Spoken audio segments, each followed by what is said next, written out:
So over here, the identity of excellence, I'm going to read this, and then it's going to feel a little clunky, but I'm going to have you close your eyes and we're going to talk through the visualization exercise, okay? So the identity of excellence, and let me preface this by saying the biggest reason this is super important is because most of us, I mean, I believe all of us, I just haven't met somebody who doesn't have it. You've heard of imposter syndrome, right? Who tells you that basically a voice in your head, it's like, you're not good enough. Why would you ever be excellent? Like, why are you striving for excellence? You don't deserve this. You're not worthy. You're not worth this. For some people, and I just talked with somebody yesterday who was able to open up to me about how her marriage that she got out of after 15 years, she had been split up for a while, but her former husband used to tell her that she was ugly and that he was the only one who would ever put up with her, right? And so these voices that come in our head many times happen from external circumstances, and they become stories we tell ourselves and things that we ultimately believe about ourselves. And what I want to do is ultimately create new, real experiences, both future casted through visualization, but then ultimately that we really do experience in life. The reason we visualize those because the brain many times in true visualization exercises cannot tell the difference between a visualization and what you're seeing and what you're going through in your brain and having it actually happen. So mental training for peak performance is something I haven't done extensive studies on, but I've read enough books and worked with enough clients to know that, the highest level athletes, this is what separates them, is that they truly do things like these visualization exercises. And it's what sets people apart in terms of being able to continue to craft and create motivation. Okay. So this identity of excellence is basically you saying, I'm not going to apologize for pursuing excellence. I'm going to seek having peace and joy and hope in my current situation and love myself in my current situation. But I'm going to hold in tension me responding to this calling to do more, be more, and to respond to that vision while also holding that intention. Cool? Cool. Okay, so let's do it. I am an EP athlete. I boldly pursue growth. I create change with my mindset, attitude, and effort. I stand firm in the calling on my life. I believe excellence is not only possible, but attainable for me. I am just one decision away from elevating to excellence, and I will craft my legacy today. So, Christi, you are an EP athlete, and you're boldly pursuing growth. You have been, and you're doing it today. You are creating change with your mindset, attitude, and effort, first and foremost. You are standing firm in the calling on your life. You believe excellence is not only possible, but attainable for you. You're just one decision away from elevating to excellence at all times, and today you are crafting your legacy. So let's do this. Go ahead and close your eyes. And what we're going to do is we're going to think about it, waking up. So you've been working hard and staying committed for the entire month of May. You're going through June, July, August, September, October. We're nearing November now. So we're getting to the end of October. So what I want you to do while your eyes are closed and you're picturing in your mind, you're picturing yourself waking up. And you're waking up about 4:30 a.m., getting ready for work. But you head into the bathroom after working out and you start going through your morning routine and you find yourself and you look in the mirror. Okay, you look up, you look in the mirror. We're at the end of October. The weather outside has been pretty nice. You've been going on walks. You've been working out. But now what you are looking at in the mirror is a 6 months future self, right? You're at the end of October and you've stayed consistent and you've gained incredible progress. You've lost weight. You've increased confidence. You're moving towards who you are called to be. So tell me, this person who's at the end of October, 6 months down the road, how much does that person weigh right now?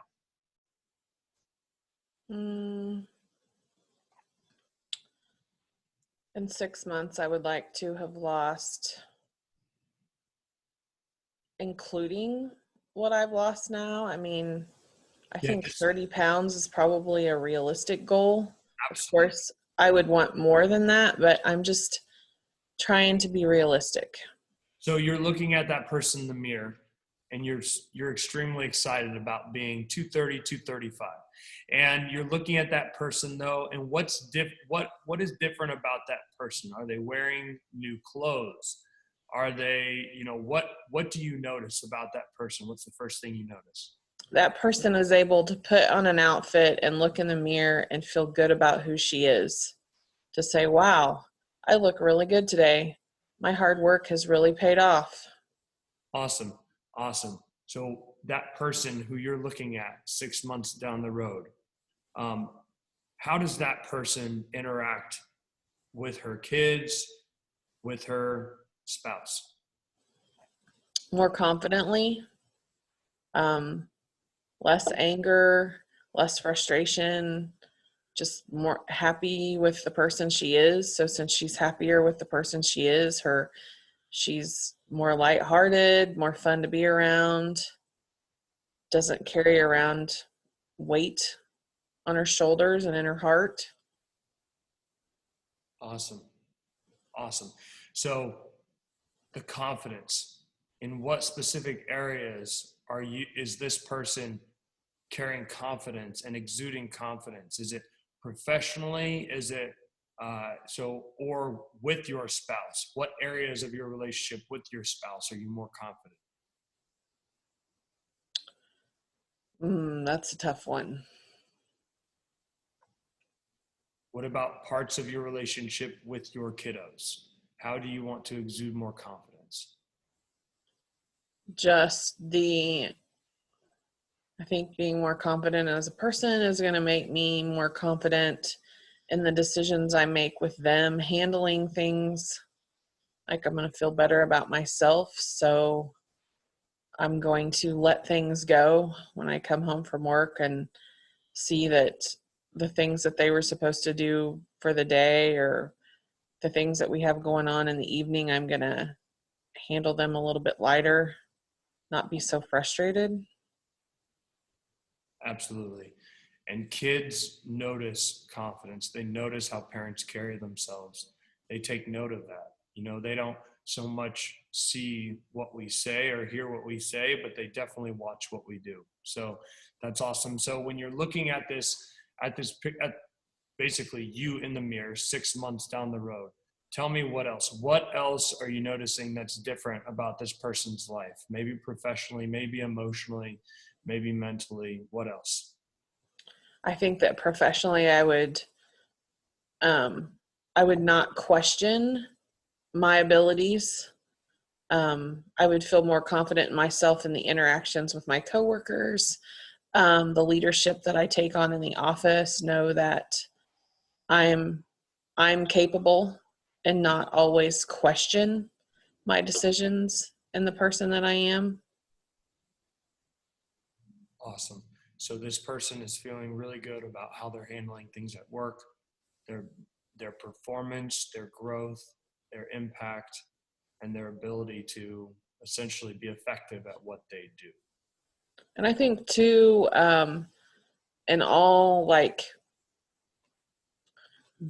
having lost the weight and having more energy, when I come home in the evenings, I'm going to handle all of the things that's put on a mom's plate with more ease. Like I'm going to walk through the door and I'm going to have the energy to continue to do what I need to do and care for my kids and my husband and my home, just, with not being so tired and exhausted.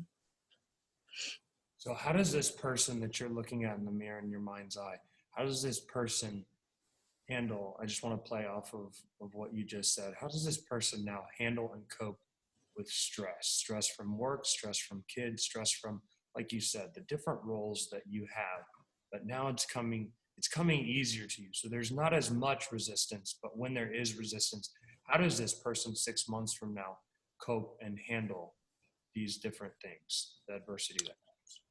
This person is going to take the time to,